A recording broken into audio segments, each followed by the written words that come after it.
आज का एजेंडा इतना सा है कि हमको है ना मॉक 1, मॉक 2 और जो तुम्हारे मॉडल टेस्ट पेपर्स थे 10। ठीक है, मैंने तुमको एक फाइल भेजी थी जिसमें हर it was an 800 pager file जिसमें से अ, हर सब्जेक्ट के अकाउंट्स हो गया, लॉ हो गया, मैथ्स हो गया, इको हो गया, सबके उसमें 10-10 model test papers plus answers थे। ठीक है, तो इसमें से आप लोगों ने कितने लोगों ने मॉक 1 देख लिया है? क्योंकि मैंने मॉक के साथ में उसके आंसर्स भी डाले थे। कितने लोगों ने देख लिया है, पूरा देख लिया? करण, ठीक है, नेतन, मीत, महक, मुकुंद, एक तो वीडियो ऑन कर लो, अपने वीडियो ऑन कर लो।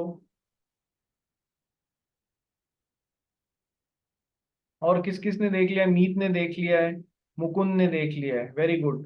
ठीक है, जिन लोगों ने नहीं देखा है, कुछ अलग से क्वेश्चंस आते हैं ना, तो अपन उसमें से मॉक 1 मॉक 2 में डिस्कस करते हैं। मॉडल टेस्ट पेपर में जो 10 पेपर्स दिए हुए हैं उसमें से मैंने करीब आपके जितने भी टॉपिक्स बनते हैं करीब 15-16 पेज के मैंने अलग से कुछ क्वेश्चंस निकाले हैं जो ही अपने को देखने की जरूरत है। ठीक है, बाकी अपने नहीं भी देखेंगे तो भी, और आप लोग देखना चाहो तो ऐसा कुछ बड़ी बात नहीं है, क्योंकि काफी सारे क्वेश्चंस उसमें रिपीट भी हो रहे हैं, काफी सारे क्वेश्चंस अपन ने उसमें किए हुए भी हैं। तो एक आइडिया आज का ये है कि एग्जाम में घुसने से पहले कुछ चीजें जैसे करनी जरूरी होती है, जैसे कि ये मॉक 1 हो गया, मॉक 2 हो गया, मॉडल टेस्ट पेपर्स में से जो अलग से कुछ सवाल लगे या फिर कुछ करने चाहिए वैसे। और एक मैं आज जो इंक्लूड नहीं करूंगा, जो आप लोगों ने ऑलरेडी बहुत पहले मैंने आपको आरटीपी भी दिया हुआ है, आप सब जब अपना ऑनलाइन लॉगिन करोगे तो आपको ये आरटीपी भी मिल जाएगा। ठीक है, तो ये कुछ अपने अटेम्प्ट से पहले जो अपने अटेम्प्ट के लिए इन्होंने दिए हैं वो करके जाना चाहिए। आए नहीं आए इज अ सेपरेट थिंग, इसमें से कुछ कुछ हिंट्स जरूर मिलते हैं इसमें से। ठीक है, चलिए आ जाइए मॉक। अपन सबसे पहले एमटीपी 1 लेते हैं। ठीक है, करण फारिया, आज तेरे को थोड़ा सा तेज स्पीड में पढ़ना पड़ेगा क्योंकि काफी सारा कुछ अपने पास में करने को है। सेशन 2 घंटे के आसपास से भी ज्यादा का रह सकता है, यदि जल्दी कर लिया तो it's a separate thing. First question पढ़, क्वेश्चन पढ़ते जाओ, अपन डिसाइड करते जाएंगे इसमें कुछ नया है या नहीं है। जिन लोगों ने एमटीपी नहीं देखे उनके लिए कम से कम देखना हो जाएगा एक बार। क्वेश्चन नंबर 1 का ए का फर्स्ट पार्ट पढ़ भाई, करण। Kashish was running a business of artificial jewelry since long. He sold his business to Naman. Naman made an agreement with Kashish not to carry on the business of artificial jewelry and real diamond jewelry in that area and for a period of next 1 year. After 2 months, Kashish opened a showroom for real diamond jewelry. Naman filed suit against Kashish for closing the business of real diamond business as it was against the agreement. Whether Kashish is liable to close his business of real diamond jewelry following the provisions of Indian contract. देखो, बहुत अच्छा question है। Question में देखने वाली बात क्या है कि सर एक आदमी मिस्टर एक्स ने मिस्टर वाई को अपना बिजनेस बेचा।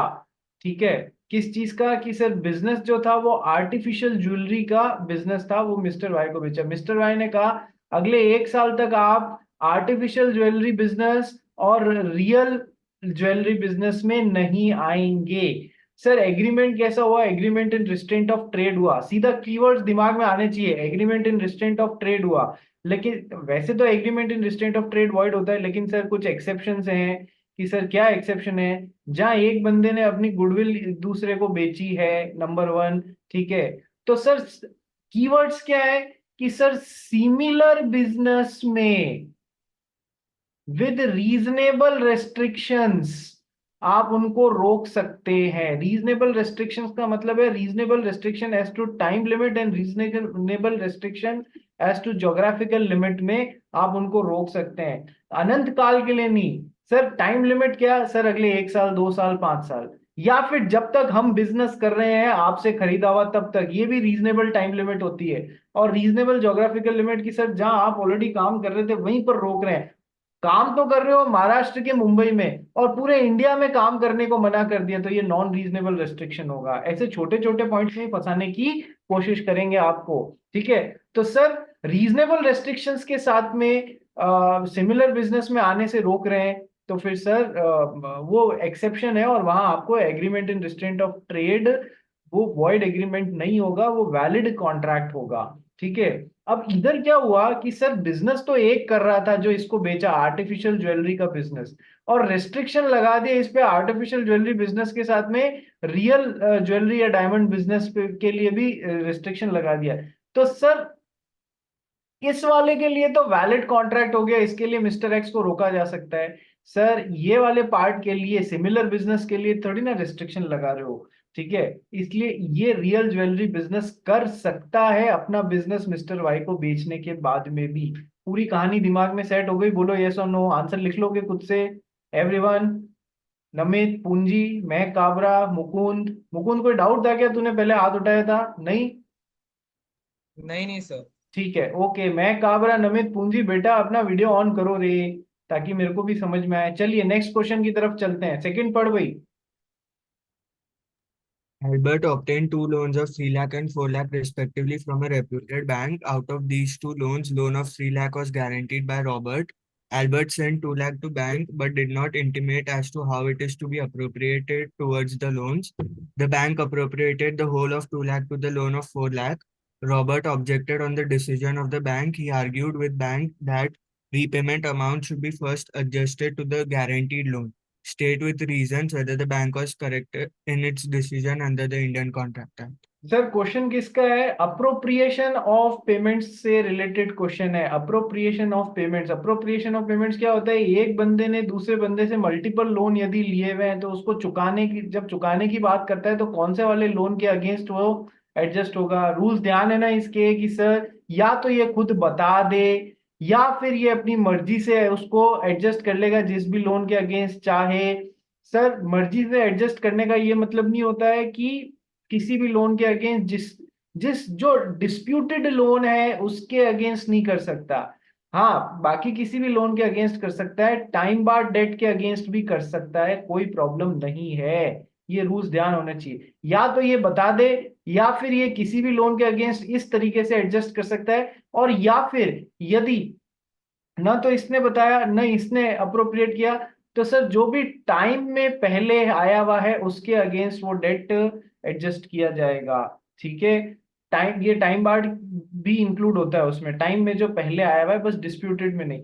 सर यदि एक ही टाइम पे दो लोन एक साथ लिए हुए हैं तो दोनों को प्रोपोर्शनेटली डिस्चार्ज किया जाएगा। बस इतने से रूल्स हैं, इस हिसाब से आप आंसर बना लोगे अपना। थर्ड क्वेश्चन की तरफ चल भाई, पारसनाथ इंफ्राहाइट पे। Parasnath Infraheit Limited is a public company and having 215 members, of which 20 members were employees in the company during the period 1st June 2022 to 30th June 2024. They were allotted shares in Parasnath Infraheit Limited on 1st April 2018, which are held by them till today, that is 31st August 2024. Now the company wants to convert itself into a private company. State with reasons whether Parasnath Infraheit Limited is required to reduce the number of members tricky under provisions of question है, दिखता सीधा है पर है tricky question, दिखता सीधा है पर है ट्रिकी क्वेश्चन। क्या पारसनाथ इंफ्रानाइट एक पब्लिक कंपनी है? देखो वर्ड प्राइवेट नहीं आ रहा है तो ये एक पब्लिक कंपनी है, 215 मेंबर है। पब्लिक कंपनी को प्राइवेट में कन्वर्ट होना है, ठीक है। तो आप सबसे पहले क्वेश्चन में सर प्राइवेट कंपनी की पूरी डेफिनेशन चिपकानी पड़ेगी आपको, ए टू जेड जो भी पूरी डेफिनेशन होती है, नंबर वन। नंबर टू, फिर बताना पड़ेगा कि सर 200 कंपनी की 200 मेंबर्स मैक्सिमम हो सकते हैं, उनकी कैलकुलेशन में तीन एडजस्टमेंट चाहिए। क्या तीन एडजस्टमेंट?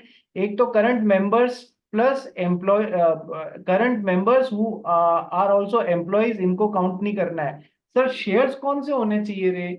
शेयर्स वो होने चाहिए जो कि एम्प्लॉयमेंट के दौरान अलॉट किए हुए हैं। एक्स एम्प्लॉयज जो कि मेंबर्स हैं, सर इनको भी काउंट नहीं करना, शेयर्स वो वाले होने चाहिए। और तीसरा कि सर जॉइंट होल्डर्स को सिंगल काउंट करना है for the purpose of counting of this 200। Sir देखो ट्रिक कहां पर आ रही है, फंसा कहां पर रहे हैं ये लोग आपको, कि सर ये मेंबर्स कब थे? इनमें से 20 जने जो थे 215 में से, ये मेंबर्स कब थे? सर 1 जून 2022 से 30 जून 2024, ठीक है sir. Sir they were allotted shares on 1 April 2018, यानी कि ये पहले मेंबर बने, उसके बाद में एम्प्लॉय बने। पहले मेंबर पहले से थे, एम्प्लॉय बाद में बने। तो क्या ये एम्प्लॉयमेंट के दौरान मिले हुए शेयर्स हैं क्या रे? क्या ये एम्प्लॉयमेंट के दौरान मिले हुए शेयर्स हैं क्या? नहीं सर, मेंबर तो ये पहले से थे, तो ये काउंट होंगे या नहीं होंगे? सर 200 की काउंटिंग में काउंट होंगे सर, ये 20 जने, इनको हम एक्सक्लूड एग्जेम्प्ट नहीं कर सकते हैं का। ट्रिक समझ में आई? ये ट्रिक बीच वाली कौन सी की sir? X employees members sir, shares वही होने चाहिए जो कि एम्प्लॉयमेंट के दौरान मिले हुए होने चाहिए सर। इनको तो एम्प्लॉयमेंट से पहले ही ये लोग मेंबर्स थे, बाद में एम्प्लॉइज बने। तो सर क्या ये अपने को जो फंडा इधर लगाना है वो पूरा हुआ? नहीं सर। बच्चा क्या करेगा? बच्चा ये सोचेगा कि हाँ ये एम्प्लॉइज भी, एक्स एम्प्लॉइज भी हैं जो मेंबर्स भी थे, तो क्यों ना इनको एग्जाम कर दें, ले हो गया बंटा धार। पूरा मतलब है ना, नंबर चले जाएंगे। अपने को ये ध्यान रखना है कि sir members, x employees members पहले से थे एम्प्लॉय बनने से पहले, तो सर ये वाला एम्प्लॉय शेयर्स काम नहीं आएंगे, ये एग्जेम्पशन नहीं मिलेगा उनको। तो सर रिड्यूस करना पड़ेगा सर। कितने से करना पड़ेगा सर? 15 लोगों से अपना अकाउंट रिड्यूस करना पड़ेगा, ताकि प्राइवेट कंपनी में कन्वर्ट हो सके। ठीक है भाई, आ जाओ नेक्स्ट क्वेश्चन की तरफ चलते हैं। Indian Partnership Act does not make the registration of firms compulsory, nor does it impose any penalty for non-registration. In the light of given statement, discuss the consequences of non-registration of the partnership firms in India. Easy direct question है ना कि sir registration से क्या क्या फायदे हैं, क्या क्या नुकसान है। एक बात और ध्यान रख लेना कि सर रजिस्ट्रेशन कहाँ कहाँ हैम्पर करता है आपको, और कहाँ कहाँ नॉन रजिस्ट्रेशन आपको हैम्पर नहीं करता है। कहाँ कहाँ नॉन रजिस्ट्रेशन आपको हैम्पर करता है और कहाँ कहाँ नहीं करता है, ये तो अपने पढ़ा हुआ है और आप लोग घोट भी लोगे। सर एक बात और ध्यान रखना, रजिस्ट्रेशन करना कभी भी पॉसिबल है कि एक पुरानी पार्टनरशिप फर्म को भी रजिस्टर कराना, बाद में बने हुए 10 साल हो गए हैं, तो क्या अब करा सकते हैं? हाँ सर बिल्कुल करा सकते हो रजिस्टर अभी। सर इनफैक्ट कई लोग तो जस्ट वाइंडिंग अप से पहले भी रजिस्टर कराते हैं उसको।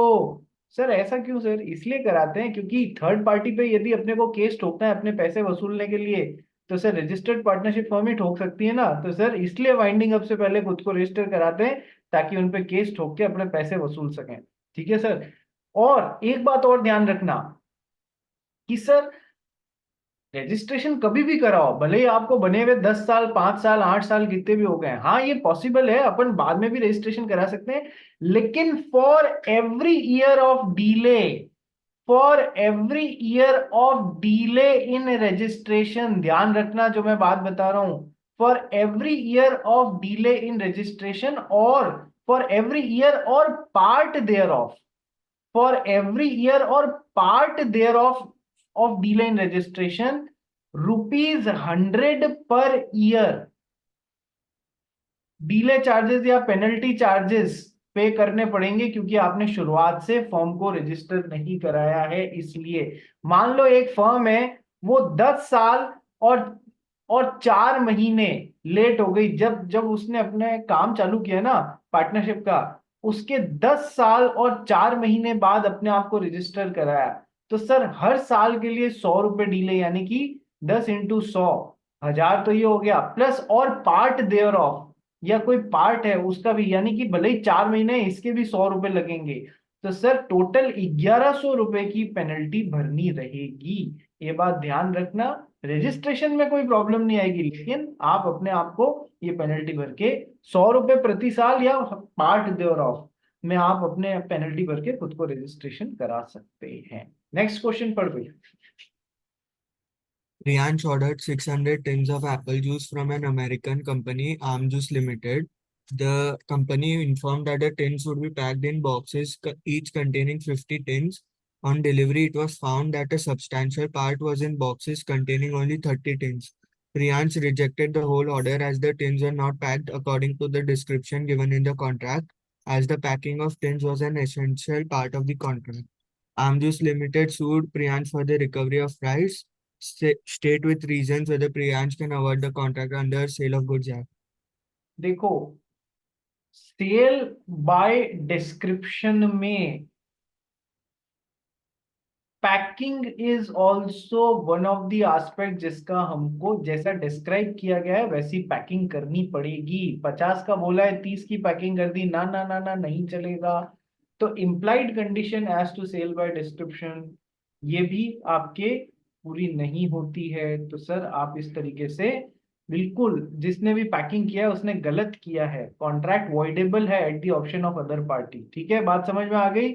चलिए नेक्स्ट क्वेश्चन की तरफ चलते हैं। मैं शॉर्ट में इसलिए करा रहा हूं कि जो इंपॉर्टेंट बात है ना बस उसको छू लो, बाकी आंसर आगे पीछे आप लिख लोगे यार। यदि पूरे साल में थोड़ी बहुत भी पढ़ाई की है तो आप लोग लिख लोगे। Just give me a second, someone is at the door, just give me.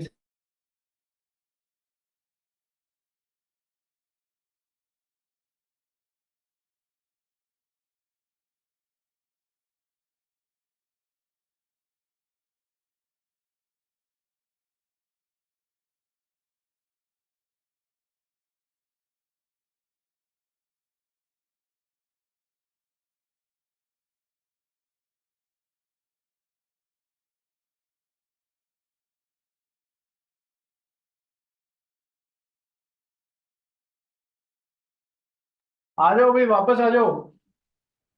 Switch on your videos. Karan, Mukund.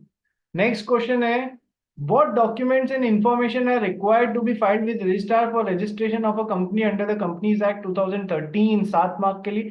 देखो एमटीपी में आप लोग एक बात ऑब्जर्व करना, एमटीपी में ये लोग इतने डिटेल में नहीं जा रहे हैं जितने की एक्चुअल डिटेल में क्वेश्चन आते हैं। नॉर्मली इस क्वेश्चन को ये लोग है ना अकेले इस क्वेश्चन को 7 नंबर के लिए नहीं देंगे, 4+3 में ब्रेक कर देंगे, 5+2 में ब्रेक कर देंगे। ठीक है, तो एक्चुअल लेंथ आपको पेपर की ज्यादा मिलने वाली है। जिसने शुरुआत से टाइम के ऊपर कंट्रोल रखा कि देखो मेरे को 5 क्वेश्चन करने हैं, 5 क्वेश्चन के लिए मेरे को 3 घंटे मिलने वाले हैं, यानी कि 180 मिनट मिलने वाले हैं। 180 डिवाइड बाय 5 यानी कि 5×3 = 15 एंड 5×6 = 30। सर 35 मिनट्स में मेरे को अप्रोक्सीमेटली एक क्वेश्चन करने का पूरा विद ऑल दी सब पार्ट्स। एक में तुमको कम से कम 4 क्वेश्चन भी देखने मिल सकते हैं, 5 भी देखो एबीसी तो मिलेगा ही मिलेगा। इस एबीसी में एक दो एक दो एक ऐसे एक एक में 5-5 क्वेश्चन हो सकते हैं, ये बात ध्यान रखना। Overall overall 23 question minimum attend करने पड़ेंगे, ये बात ध्यान रखना। तो सर एक major question out of 5 should be attempted in 35 minutes, that's it. हाँ, 2-4 मिनट ऊपर नीचे इसलिए कर सकते हैं क्योंकि सारे के सारे 5 क्वेश्चन हो सकता है उनको इतने अच्छे से नहीं आए हो, तो जो सबसे अच्छे से आता हो उसमें हम थोड़े 4 मिनट ज्यादा ले लेंगे, और जो कम अच्छा आता हो उसमें हम थोड़े 4 मिनट कम ले लेंगे। बात समझ में आई? इतना एडजस्टमेंट चल जाएगा। बाकी आता है, सबसे पहले कौन सा क्वेश्चन अटेंड करेंगे? सर क्वेश्चन नंबर 1 कंपलसरी होता है, तो क्या सबसे पहले वो अटेंड करेंगे? नहीं, ऐसा कोई जरूरी नहीं है। सबसे पहले जो आपको सबसे अच्छा क्वेश्चन आता हो आप वो अटेंड करोगे। कारण है फर्स्ट इंप्रेशन एग्जामिनर पे अच्छा डालना है आपको, नंबर 1। नंबर 2, सर है ना, टाइम लिमिट का ध्यान रखना, ये ध्यान रखना कि सबसे पहले कौन सा। अच्छा नेक्स्ट सर है ना, अ, 1 मिनट। हाँ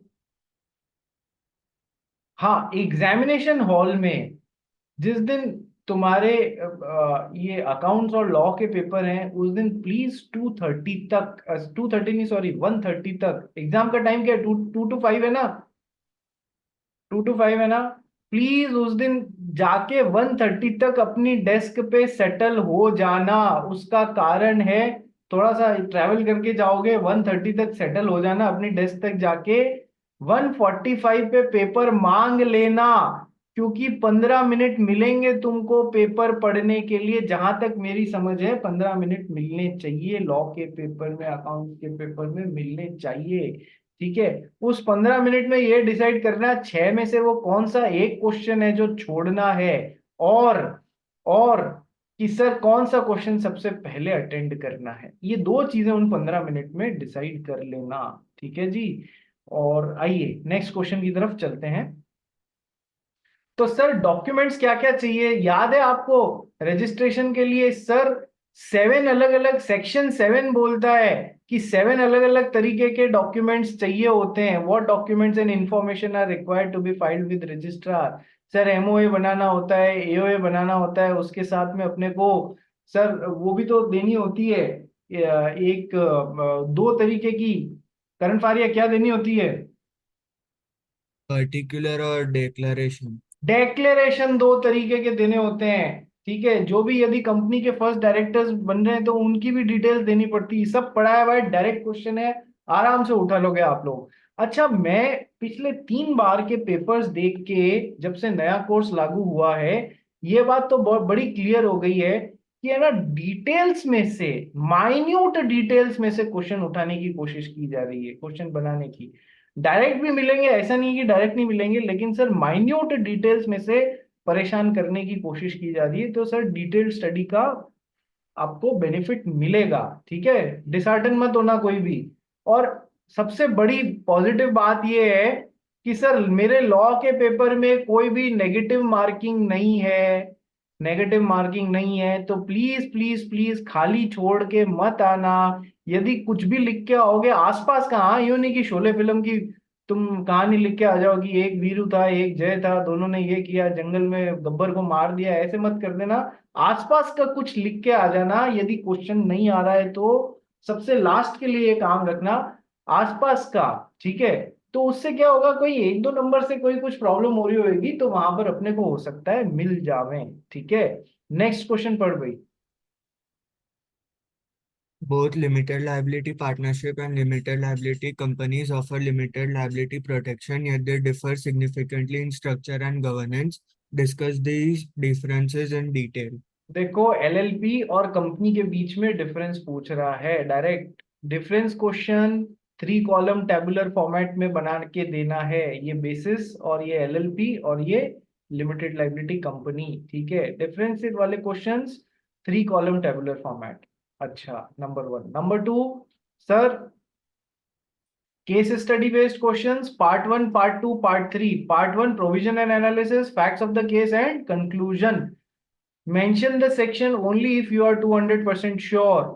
If you are not sure, kindly leave the section number, ठीक है। इतना ज्यादा फर्क नहीं पड़ेगा, पर मेंशन तभी करना यदि आप 200% श्योर हो तो, ठीक है। नेक्स्ट क्वेश्चन पढ़ भाई। Rahul and Kapila partners in the firm Messrs. Saxena Marble House. Rahul purchased 100 shares of a reputed company in his name, but he made the payment from firm's account. Rahul did not consent to Kapil before acquiring the of shares, referring to the provisions of Indian Partnership Act 1932, whether the shares purchased by Rahul constitute the property of firm.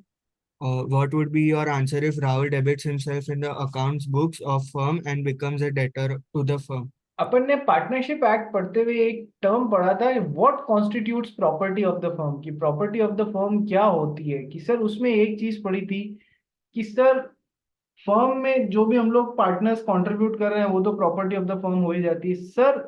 उस चीज से खरीदी गई जो चीज है वो भी प्रॉपर्टी ऑफ द फर्म होगी। फर्म के कैपिटल से जो भी चीज खरीदी गई है वो भी प्रॉपर्टी ऑफ द फर्म ही होगी।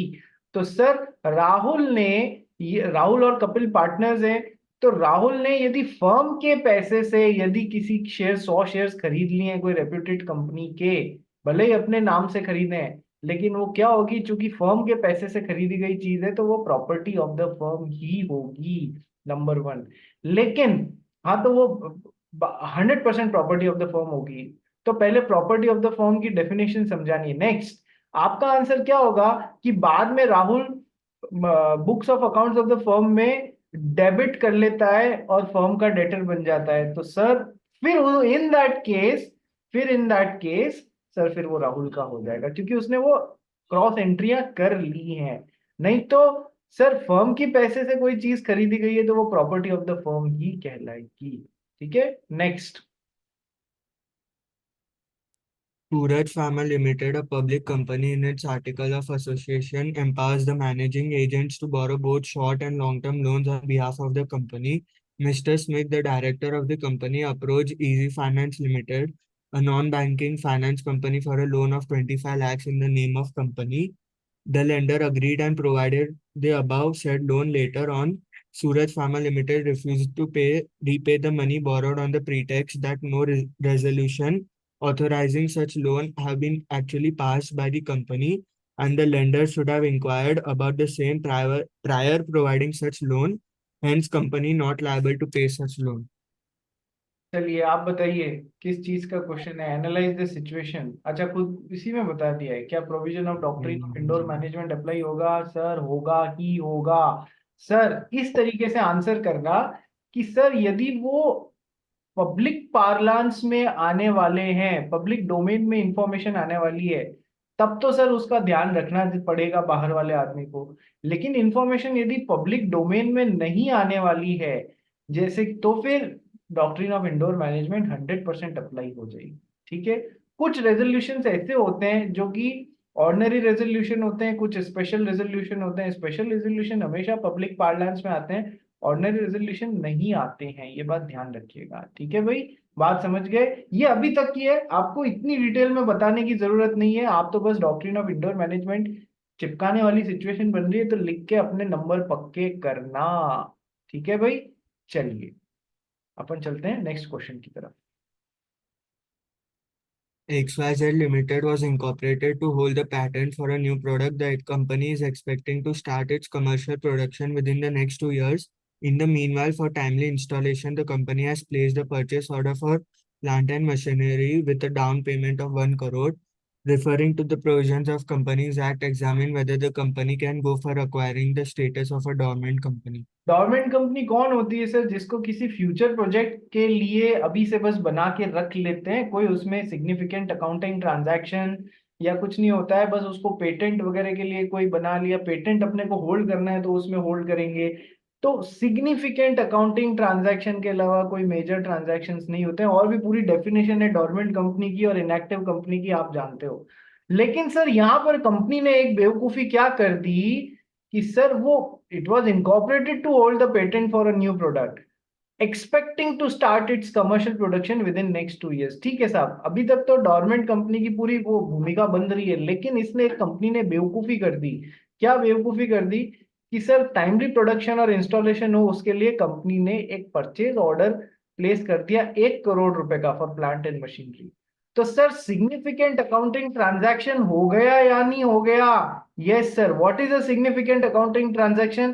कि सर जो हम हमारे लॉ से कंप्लायंस करने के लिए करते हैं, उसके अलावा 4-5 डिटेल्स दी हुई है कि सर लॉ के अलावा, लॉ से कंप्लायंस के अलावा, कंपनीज एक्ट के कुछ प्रोविजन से कंप्लाई करने के लिए, उसके अलावा सर रेंट्स और अपनी books of accounts, books maintain और रेंटल मेंटेन करने के लिए, सैलरी के लिए, उसके अलावा, तो सैलरी शायद उसमें नहीं है, एक बार चेक करना सर। जो अपन इनके अलावा कोई भी खर्चा किया गया है तो वो सिग्निफिकेंट है। अकाउंटिंग ट्रांजैक्शन ये देखने के लिए सिग्निफिकेंट है कि फर्म डॉर्मेंट है या इनएक्टिव है या नहीं है। सर इसने 1 करोड़ रुपए का खर्चा कर दिया, which is a significant accounting transaction, that's why it can not claim the status of a dormant company. ठीक है। चलिए मुकुंद, समझ में आ रहा है रे? चलिए, वेरी नाइस। नेक्स्ट, चल भाई इस पे। What is meant by a void contract and a voidable contract? Explain the differences between the two. आता है आपको वॉइड कॉन्ट्रैक्ट। सर शुरुआत में तो सही होता है, बाद में जाके कुछ ऐसा हो जाता है, चेंज इन सर्कमस्टांसेस या चेंज इन लॉ, कि अब वो लॉ में एनफोर्सेबल नहीं रहता है। वॉइडेबल, सर जिसमें which is enforceable only at the option of one of the parties but not at the option of others. तो वो चाहे तो आगे बढ़ सकता है, चाहे तो खत्म कर सकता है। ठीक है, डिफरेंसेस हैं, कर लोगे आप लोग। Next. Nitin appointed Shiv as his agent to transport apples from Shimla to Delhi. Due to heavy rain near Shimla, Shiv was stranded for more than 7 days. Shiv was not in a position to contact with Nitin. To save Nitin from loss, Shiv sold all the apples in the nearby market below the market rate where he was stranded. Explain with reference to Indian Contract Act, can Nitin recover the loss from Shiv as Shiv had acted beyond his authority? बहुत अच्छा question है कि sir Apple लेके मैं आपके जा रहा था, लेकिन रास्ते में ऐसी बारिश और फ्लड हुई कि 7 दिन तक मैं एक जगह पे अटक गया। अब एप्पल तो पेरिशेबल आइटम है ना, इमरजेंसी सिचुएशन आ गई या नहीं आ गई? तो sir agent in case of emergency में मेरे को वो पावर्स मिलती हैं कि सबसे पहले तो मुझे आपसे संपर्क करना है, मेरे प्रिंसिपल से संपर्क करना है और आपसे गाइडेंस लेनी है कि क्या करना चाहिए। यदि संपर्क फोन वो वगैरह लग गया, बात हो गई और आपसे गाइडेंस ले ली, तो मुझे वैसा करना है। इन केस मैं आपसे गाइडेंस नहीं ले पाया, आपसे संपर्क नहीं हो पा रहा है, तो I am an agent in case of emergency, तो मुझे अपने प्रिंसिपल का लॉस मिनिमाइज करने का डिसीजन लेने हैं। तो एप्पल्स अभी भी नहीं बेचूंगा सस्ते में, तो फिर तो बिल्कुल ही सड़ जाएंगे, फिर बेचने लायक भी नहीं रहेंगे, तो और वैल्यू खराब हो जाएगी। ठीक है, तो सर इस आंसर तो इन लाइंस पे बनेगा, लेकिन सर आपको पूरा बैकग्राउंड में कुछ बातें समझानी है। जो देखो एक बार, फोर का ए पार्ट है ये,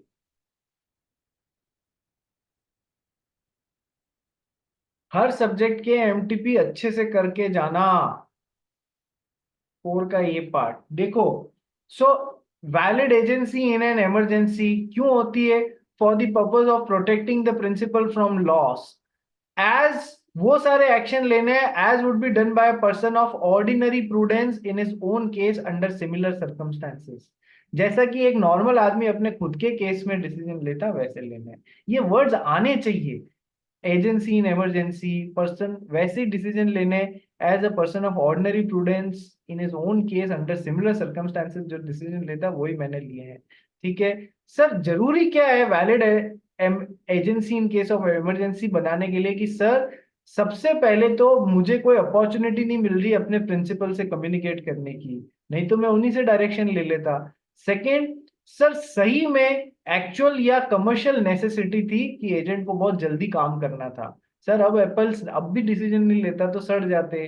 तीसरी चीज, एजेंट ने एकदम बोनाफाइड वे में और प्रिंसिपल के बेनिफिट के लिए काम किया है। बोनाफाइड मतलब बिल्कुल एकदम सही तरीके से जैसे करना चाहिए था, मतलब उसने कोई बीच में अपनी रोटी सेकने का कोई मानस नहीं है। जिस तरीके से एक दो लोगों से कम दो तीन लोगों से पूछ के और फिर बेचना चाहिए, ऐसा नहीं कि जो पहले मिला उसको बेच दिया।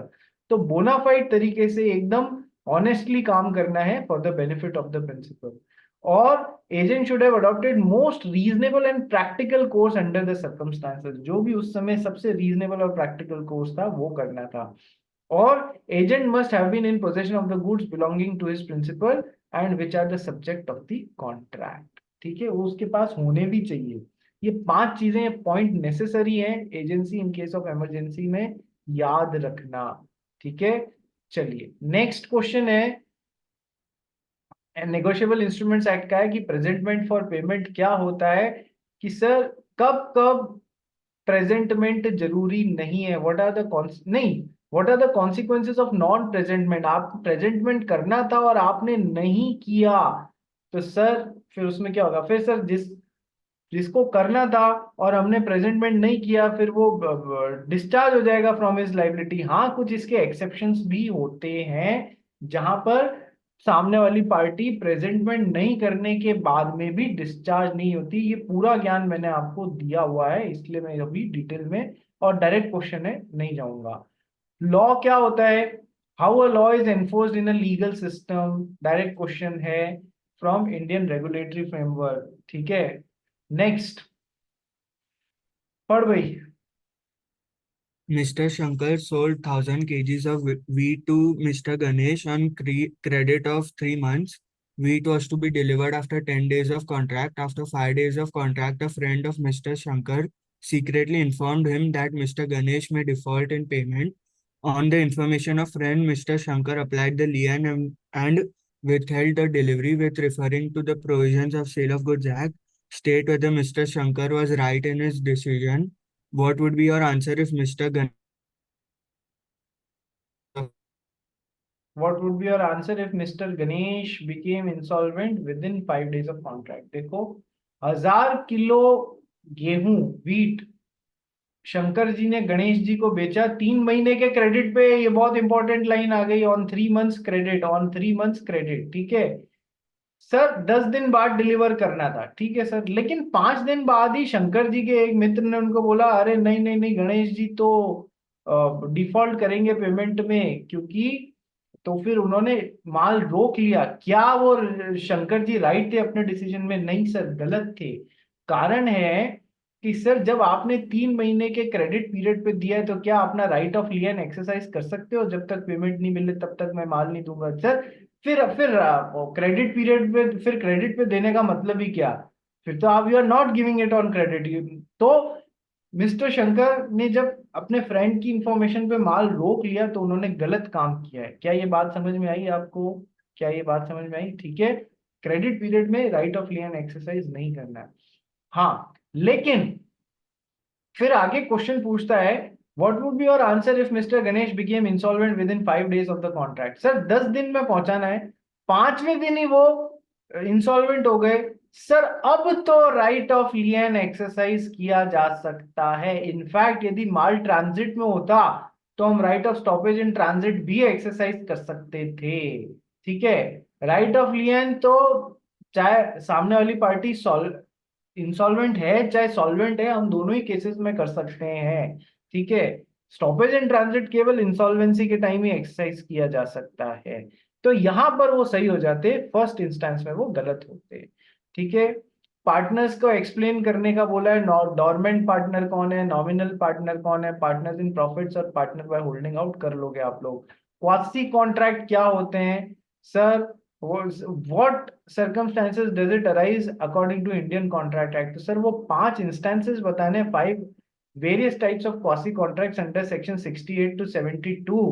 सर नेसेसिटीज, मैंने माइनर की मदद कर दी या अनसाउंड माइंड के पर्सन या उन पे डिपेंडेंट किसी लोगों की मदद कर दी for necessities as to life, तो फिर माइनर पर्सनली रेस्पॉन्सिबल नहीं होगा। माइनर या अनसाउंड माइंड की प्रॉपर्टी में से पैसे वसूल सकता हूं। ऐसे 5 अलग अलग क्वासी कॉन्ट्रैक्ट मैंने आपको बताए।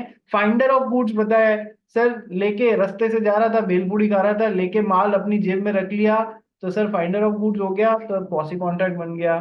ठीक है, तो सर ये 5 मैंने मेरे को अलग अलग तरीके के क्वासी कॉन्ट्रैक्ट। तो क्वासी कॉन्ट्रैक्ट क्या होते हैं? They are not contract in real sense. ठीक है, सब पढ़ाया हुआ है। चलिए नेक्स्ट।